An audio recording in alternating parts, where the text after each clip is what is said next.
소아청소년과 전문의 하정우입니다. 해마다 어린이집과 유치원에 연례행사처럼 수족구병이 유행하고 있습니다. 그리고 아이들 몸에 뭐라도 생기기라도 하면 선생님들이나 부모님들께서는 초비상이 됩니다. 이번에는 말도 많고 고민도 많은 수족구병에 대해서 한번 알아봅시다. 우선 선생님들과 부모님들께서 제일 궁금해하시는 것은 격리지침입니다. 수족구병이란 것은 전염이 잘 되는 병이기 때문에 병의 급성기에는 다른 사람에게 전염이 잘 될 수 있습니다. 그래서 이것을 막기 위해서 등원하지 않는 것을 권고하고 있습니다. 그럼 얼마나 쉬어야 하는가? 이것이 고민이겠죠.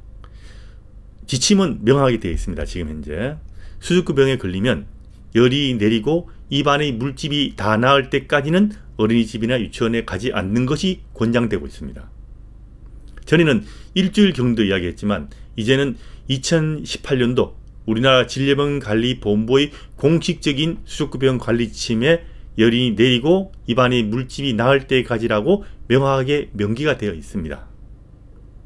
그렇기 때문에 수족구병이 의심되면 소아청소년과 의사의 진료를 받고 집에서 쉬다가 열이 떨어지고 입안에 병변이 다 나은 것을 확인한 후에 등원하시면 됩니다.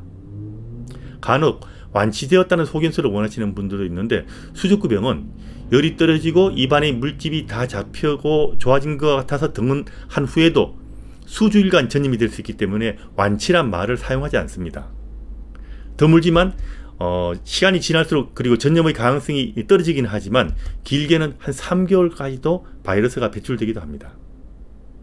그래서 수족구병이 완전히 낫지 않더라도 제일 전염성이 강한 한 일주 정도 되게 병이 나을 때 급성기만 지나갈 때까지 쉬는 것이 권고되고 그 다음에는 완치가 되지 않더라도 등원을 하는 것이 권고되고 있습니다.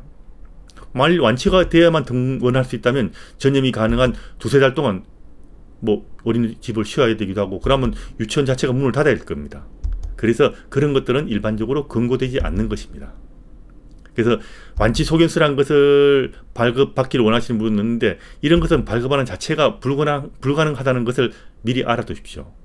만약에 어린이집에서 서류가 꼭 필요하다고 하는 경우라면 등원 가능하다는 소견서 정도라면 몰라도 완치 소견서라는 것은 의학적으로 가능한 이야기가 아닙니다. 수족구병이라는 것은 무엇인지 알아야 되겠지만 말 그대로 손과 발과 입에 물집이 잡히는 병입니다. 심한 경우는 엉덩이와 무릎에도 물집이 잡히기도 하고요. 열이 나고 목이 아파서 잘 먹지 못할 수도 있고 보채기도 합니다. 급성기 하루에서 한 3일 정도 고생하지만 서서히 좋아져서 대부분의 경우는 일주 정도 되면 좋아집니다. 심하게 아플 때 제대로 치료하지 않고 내버려 두게 되면 잘 먹지 못해가지고 탈수항에 빠질 수도 있고 심한 경우는 열성경련을 할 수 있기 때문에 주의해야 됩니다. 나중에 손톱이 벗겨지는 경우도 있는데 그동안 별 문제가 없었다면 손톱 벗겨지는 거 큰 문제 되지 않고 시간이 지나면 좋아집니다.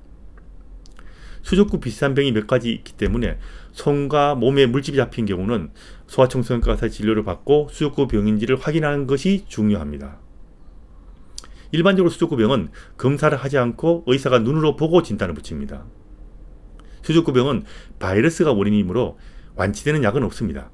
하지만 정상 완화를 위해서 치료를 하게 되는데 열이 나거나 목이 많이 아픈 경우는 해열 진통제를 사용하시면 훨씬 편하게 지낼 수 있고 먹는 것도 잘 먹을 수가 있습니다.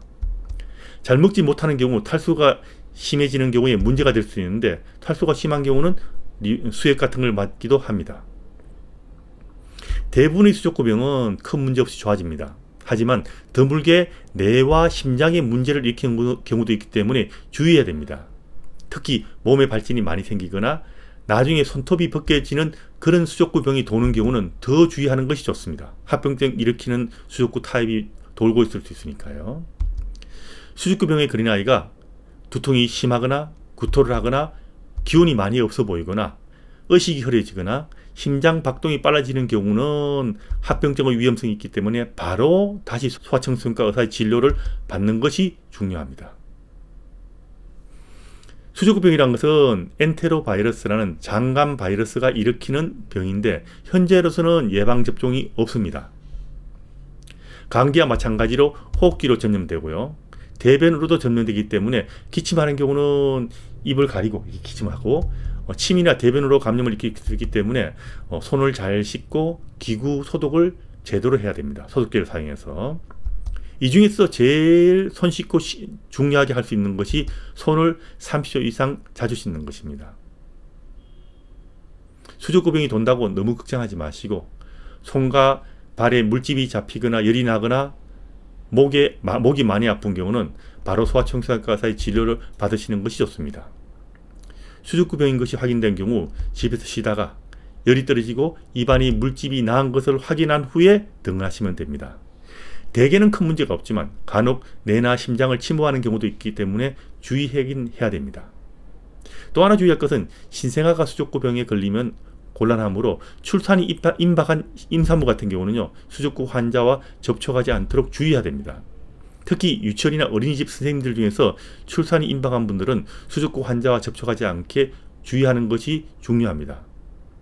일단 출산이 임박했는데 임산부가 수족구병에 걸린 경우는요, 응급사항이 아니라면 조기 출산을 시도해서는 안 됩니다. 이런 경우는 오히려 출산을 조금 늦춰서 수족구병에 걸린 엄마한테 생긴 면역성이 아가에게 넘어가게 시간을 주는 것이 더 나을 수 있기 때문에 이렇게 출산 임박에서 임산부가 수족구병에 걸린 경우는 산부인과 의사 선생님과 상의하는 것이 아이와 엄마의 건강을 위해서 굉장히 중요하다는 거 잊지 마십시오.